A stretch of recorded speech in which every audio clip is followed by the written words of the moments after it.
you were to Google someone's name and they've got a Wikipedia page, that means they've done something worthy of taking note.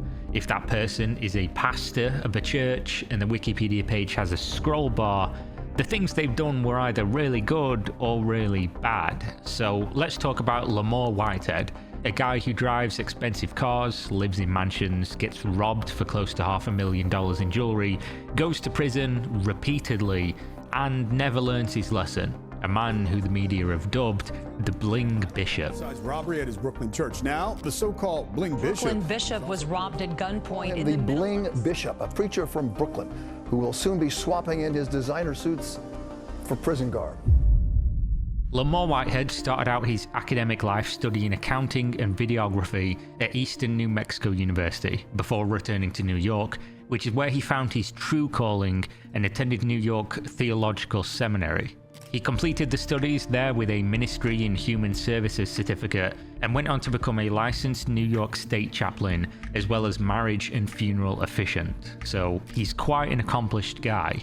Now, let's say you're at the grocery store and you see a Rolls Royce pull up. Out steps a gentleman in a fine suit wearing a gold Rolex, multiple large rings, and a huge chain.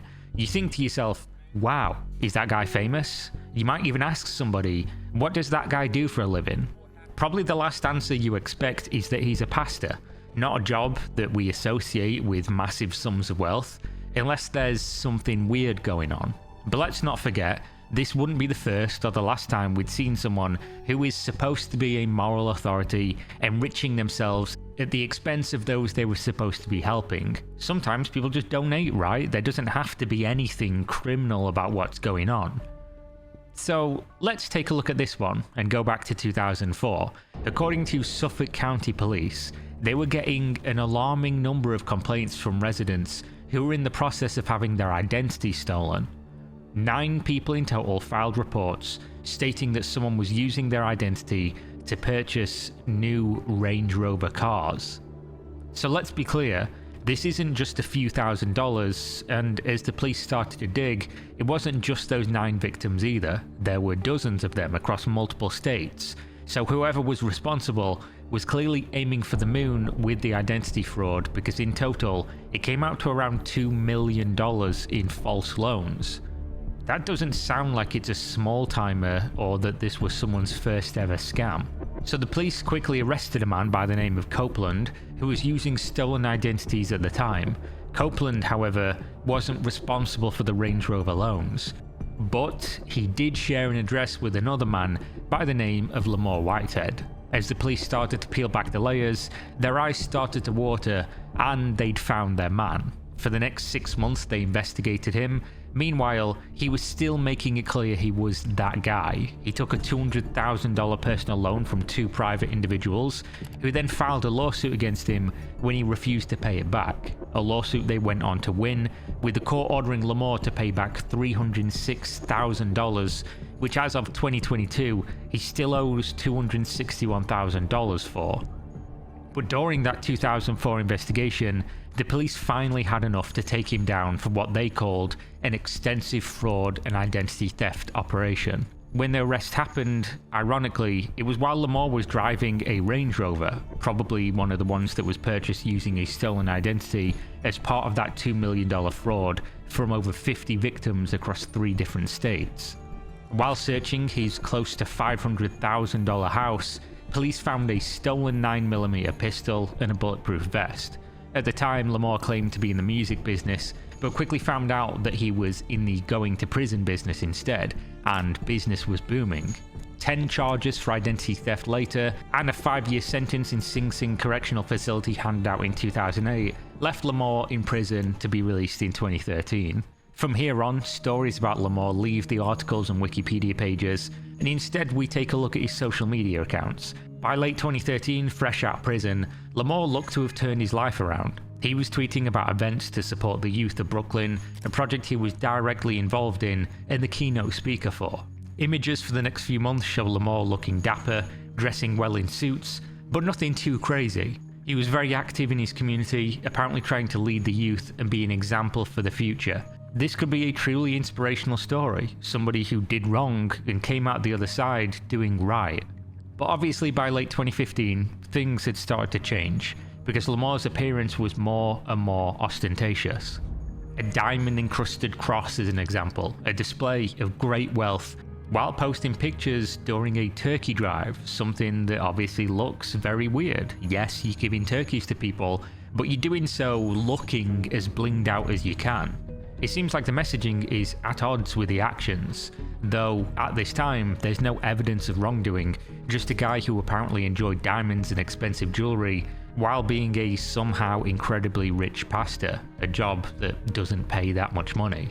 For me as a cynical person, I definitely question how or why my pastor was affording such luxuries, especially as time and social media posts progress, from an expensive looking chain to expensive watches to expensive cars, and almost daily wardrobe changes of luxury brands, and even massive real estate investments.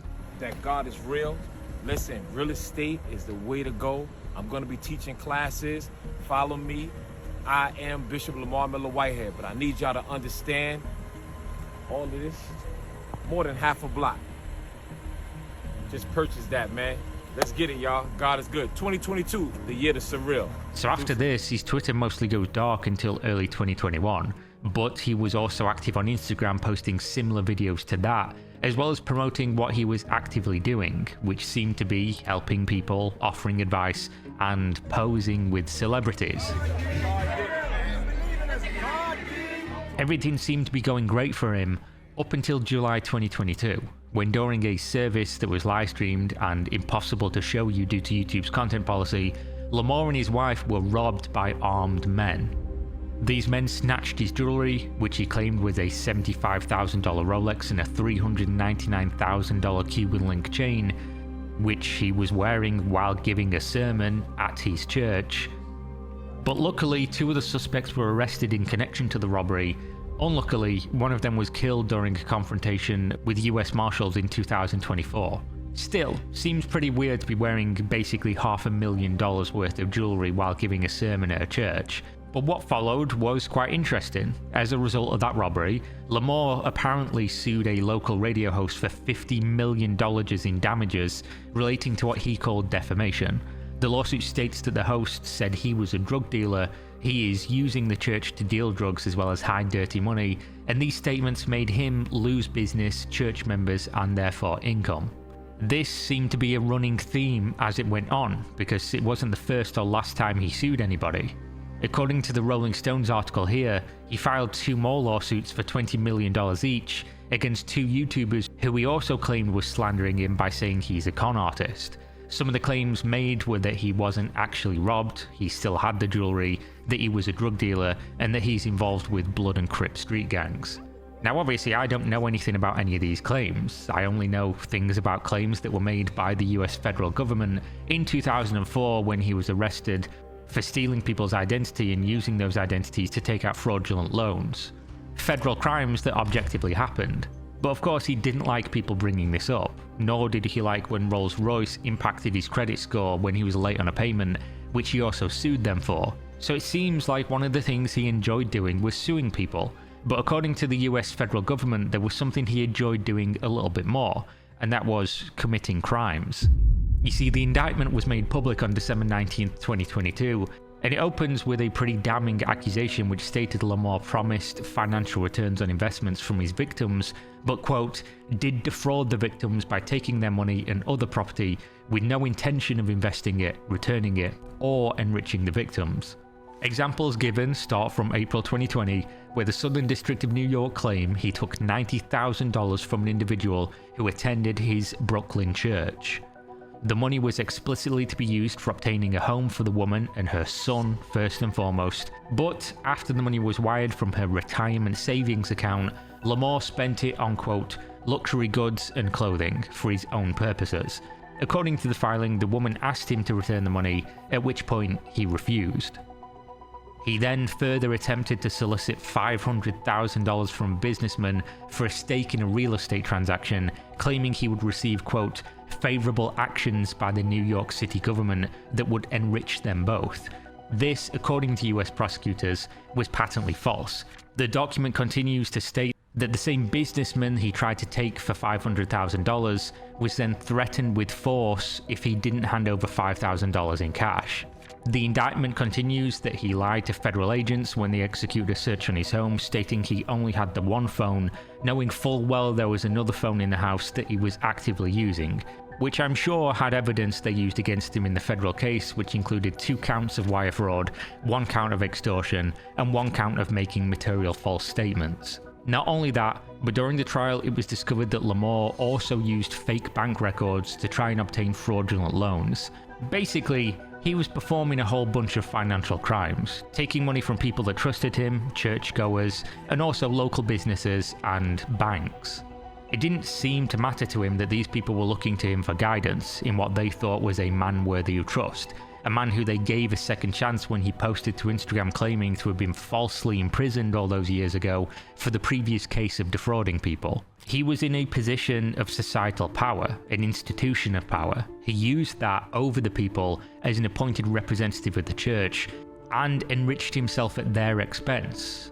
What he did with that money wasn't to help people, it was to buy real estate, buy cars, buy jewelry, meet celebrities, and post about it on Instagram, flexing his wealth on his followers, wealth that some of came from ill-gotten gains.